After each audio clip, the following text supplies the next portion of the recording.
program 4R. Bismillahirrahmanirrahim. Assalamualaikum warahmatullahi wabarakatuh. Selamat siang anak-anakku semua. Selamat siang ayah bunda yang ada di rumah. Pada materi kali ini adalah materi PLH, Pendidikan Lingkungan Hidup. Masih dalam bab yang sama anak-anakku semua.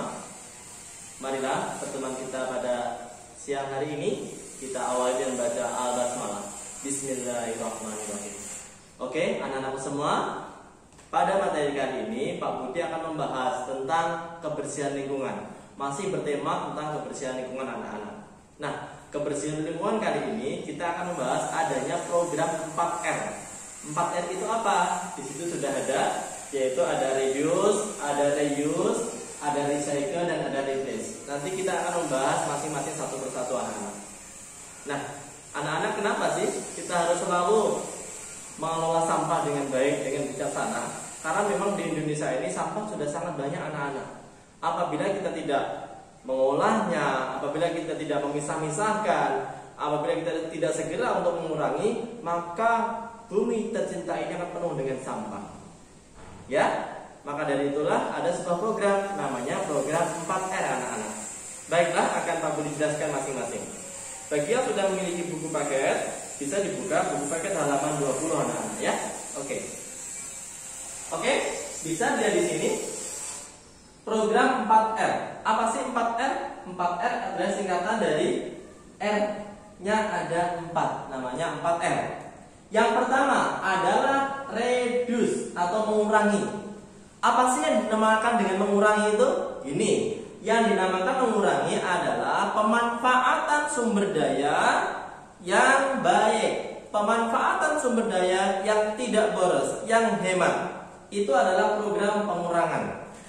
Suatu contoh, kita pergi ke pasar, kita membawa plastik, plastiknya besar, padahal plastik kecil pun bisa digunakan.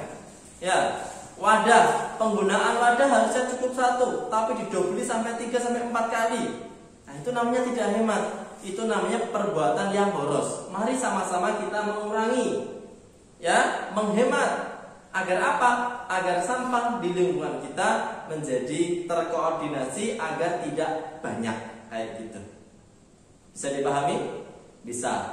Nah, yang kedua namanya reuse atau memanfaatkan kembali. Contohnya apa? Contohnya ada barang-barang yang tidak berguna, kita manfaatkan kembali barang itu.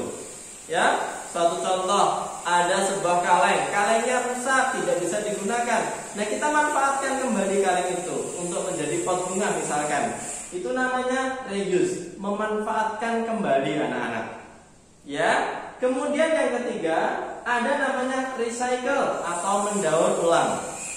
Suatu contoh, di lingkungan kita ataupun yang tinggal di pedesaan, di sana banyak sekali sampah-sampah organik. Bisa dari dedaunan, ya, bisa dari ranting-ranting pohon, ataupun sisa-sisa makanan ternak, sisa makanan ayam, sisa rumah tangga. Yang itu bisa didaur ulang. Mari sama-sama kita buat dia sampah-sampah itu menjadi pupuk kompos. Itu contoh dari recycle atau mendaur ulang anak-anak. Dengan cara seperti ini, maka sampah-sampah yang di sekitar keliling kita, sampah itu menjadi bermanfaat kembali bagi kita, sehingga lingkungan kita menjadi jauh lebih bersih daripada sampah itu sendiri anak-anak semuanya. Ya. Kemudian yang keempat, ada namanya replace atau mengganti. Apa yang dimaksud dengan mengganti itu? Contohnya begini, kalian kalau misalkan pergi ke suatu tempat, misalkan ya, kalian membawa bekal. Membawa bekalnya itu tutupnya atau bungkusnya berupa styrofoam ataupun hal-hal yang lain. Bisa styrofoam itu kita ganti dengan bekal yang kita buat bawa dari sendiri. Misalkan dari rantang yang terbuat dari logam atau aluminium. Misalkan dari kotak nasi itu yang terbuat dari plastik bisa. Nah, itu namanya mengganti anak-anakku. Sehingga apa? Sehingga kita tidak menimbulkan sampah yang baru. Bayangkan, kita misalkan bepergian ke suatu tempat, kita membawa bekal yang banyak, makanan yang banyak. Di situ kita bungkus dengan plastik, kita bungkus dengan styrofoam yang jumlahnya banyak misalkan. Nah, dengan cara seperti itu, sama halnya kita memberikan sampah di tempat yang baru itu. Maka apabila kita membawa bekal sendiri, membawa dari kotak itu, kita bisa manfaatkan kembali barang-barang itu. Ya, itu namanya program 4R, yaitu reduce, reuse, recycle, dan replace, anak-anak semua. Nah, kita kembali ke buku paket anak-anak. Di halaman 20 disebutkan, jika kita mengelola program 4R dengan baik, maka sampah-sampah di lingkungan sekitar kita menjadi bersih anak-anak semua. Semua termanfaatkan dengan sebaik-baiknya. Kalau memang sampahnya itu masih bisa dimanfaatkan. Kalau memang tidak bisa diapakan? Kalau tidak bisa ya kita buang ke tempat yang semestinya. Kita buang ke tempat sampah agar kita merdeka dari sampah anak-anak semua. Ya, mungkin itu yang bisa Pak Budi sampaikan pada kesempatan kali ini dengan program 4R. Nah, anak-anak, untuk tugasnya mudah sekali anak-anak. Tugasnya adalah silahkan di rumah kalian bersih-bersih. Bisa membersihkan lingkungan sekitar, ya anak ya. Bisa membersihkan rumah. Nah, cobalah kalian buat satu macam proyek hasil karya kalian yang berasal dari sampah. Bebas, sampah apapun boleh. Yang penting kalian bisa membuat suatu proyek, membuat suatu produk dari sampah tersebut. Dengan menerapkan program ini, bisa replace ataupun bisa recycle ataupun reuse. Silakan dipilih salah satu. Kalian buat proyek. Kalau sudah jadi proyeknya itu, silakan difoto anak-anak.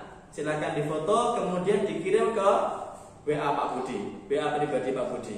Ya, itu mungkin ayah bunda di rumah bisa membantu anak-anaknya atau bisa mengawasi ya. Diingatkan selalu untuk tugas kali ini yaitu membuat proyek yang berasal dari sampah sekitar, ya. Kemudian difoto. Proyeknya ini harus proyek yang bermakna anak-anak. Bermakna itu gimana? Ada manfaatnya bagi diri kita pribadi maupun bagi orang lain proyek tersebut. Nah, waktunya lama, waktunya yaitu sekitar 1 minggu. Jadi hari ini adalah hari Rabu. Nanti hari Rabu yang akan datang silahkan dikumpulkan proyek itu berupa foto saja anak-anak. Ya, mungkin itu tugas dari Pak Budi. Mungkin itu pembelajaran dari Pak Budi hari ini. Cukup singkat memang, tapi insya Allah singkat ini akan lebih bermakna jika kalian bisa mengerjakan dengan sebaik-baiknya. Mungkin itu yang bisa saya sampaikan. Kita tutup pertemuan kita pada siang hari ini dengan membaca Alhamdulillah. Alhamdulillahirabbil alamin.